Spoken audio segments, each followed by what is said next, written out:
राष्ट्रीय जनता दल के पूर्व सांसद एवं पूर्व केंद्रीय मंत्री स्वर्गीय रघुवंश प्रसाद की आज जिले के बरौली प्रखंड में श्रद्धांजलि सभा का आयोजित की गई, जिसमें नेताओं ने उन्हें श्रद्धांजलि अर्पित करते हुए उनके जीवन काल पर प्रकाश डाला तथा बताया कि जेपी आंदोलन से लेकर मृत्यु काल तक वह गरीबों एवं असहाय लोगों की बात करते रहे।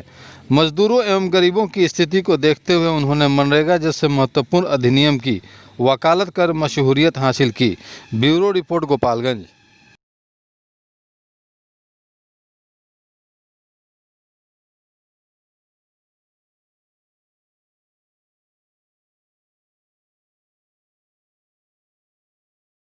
बोले शोक सभा पर आज हम लोग बरौली विधानसभा क्षेत्र के सभी जनता की ओर से और अपने नगर और अपने जो नेवरी पंचायत है उसकी तरफ से मैं हमारे आदरणीय वरिष्ठ राजद के नेता प्रोफेसर रघुवंश प्रसाद सिंह के मृत्यु के उपरांत श्रद्धांजलि सभा में उपस्थित हुए हैं। मैं समस्त गोपालगंज जिले की जनता की ओर से, बरौली विधानसभा क्षेत्र की जनता की ओर से और अपने पंचायत की जनता की ओर से श्रद्धांजलि अर्पित करता हूं। मैं विशेष तौर पर मैं ये कहना चाहता हूं कि वो प्रोफेसर थे, गोयनका कॉलेज सीतामढ़ी में वो प्रोफेसर थे और उनकी नौकरी 3-4 वर्ष से ज़्यादा नहीं चली थी। जगन्नाथ मिश्रा की सरकार बनी 75 में, तो वो जेल में थे और जेल में जाने के कारण आंदोलन में शरीक रहते थे। संयुक्त सोशलिस्ट पार्टी के वो नेता थे, आंदोलन में शरीक रहते थे।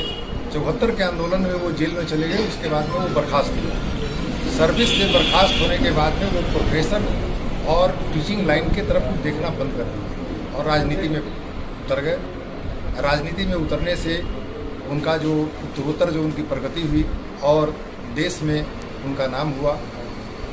2005 में जब वो मंत्री थे केंद्र में UPA 1 में, तो वो मनरेगा स्कीम एक 2005 में आया था, उस स्कीम को उन्होंने लागू किया। उस पर बहुत बड़ा ड्राफ्ट बना था मनरेगा, वो अधिनियम एक्ट बना और वो 2006 से लागू हुआ। मनरेगा एक ऐसा स्कीम है जो ग्रामीण क्षेत्रों के लिए और उनमें मजदूरों के लिए, कमज़ोर वर्ग के लिए, गरीबों के लिए एक बड़ा संबल बन के खड़ा हुआ। वो रूरल क्षेत्र में, ग्रामीण क्षेत्रों के लिए उन्होंने बड़ा काम किया।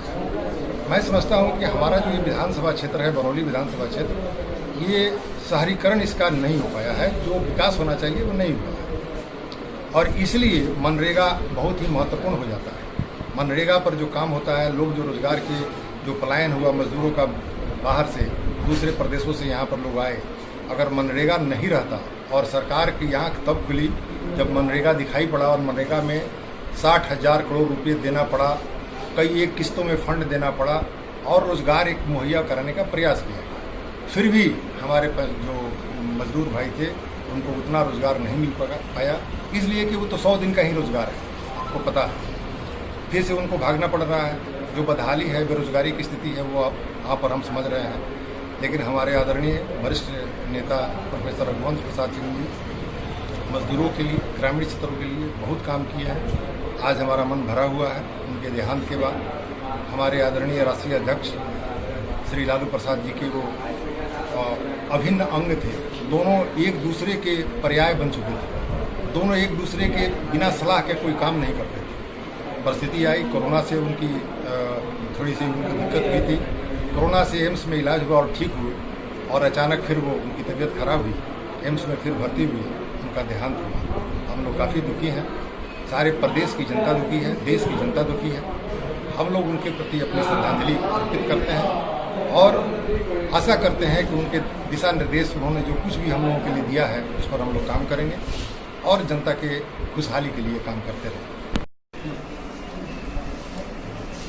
बहुत दुख के साथ कहना पड़ रहा है कि आज हम लोग के बीच नहीं रहे राष्ट्रीय जनता दल के राष्ट्रीय अध्यक्ष लालू प्रसाद यादव की प्रिय और एक अंग, हर एक विचारधारा में उनको सपोर्ट करने वाले और एक दिशा निर्देश देने वाले, जिनके दिशा निर्देश के मान सम्मान में हरदम राष्ट्रीय अध्यक्ष लालू प्रसाद यादव सोचते थे, विचार करते थे, चिंतन करते थे और काम करते थे। हम लोग के बीच, हम लोग के गार्जियन स्वरूप रघुवंश बाबू का नहीं रहना, एक विचारधारा का नहीं रहना हुआ और काफ़ी दुखद और काफ़ी दुख महसूस कर रहे हैं हम लोग राष्ट्रीय जनता दल के जो भी कार्यकर्ता हैं पदाधिकारीगण हैं। हमारे चाचा, मेरे अपने चाचा श्री प्रोफेसर डॉक्टर अशोक कुमार यादव जी जो काफ़ी सक्रिय चाचा हैं, और आज यहाँ सब लोग के बीच में आज हम लोगों ने श्रद्धांजलि अर्पित किया। और काफ़ी दुख है, जो मैं जितना कहूँ शब्द कम है कि रघुवंश बाबू के नहीं रहने के चलते राष्ट्रीय जनता दल को कितना बड़ा नुकसान हुआ है। और राष्ट्रीय जनता दल को ही नहीं, उनकी विचारधारा को पूरे हिंदुस्तान के लोग सम्मान देते थे और नमन करते थे। मैं भी उनको दिल से नमन करता हूँ। जय हिंद।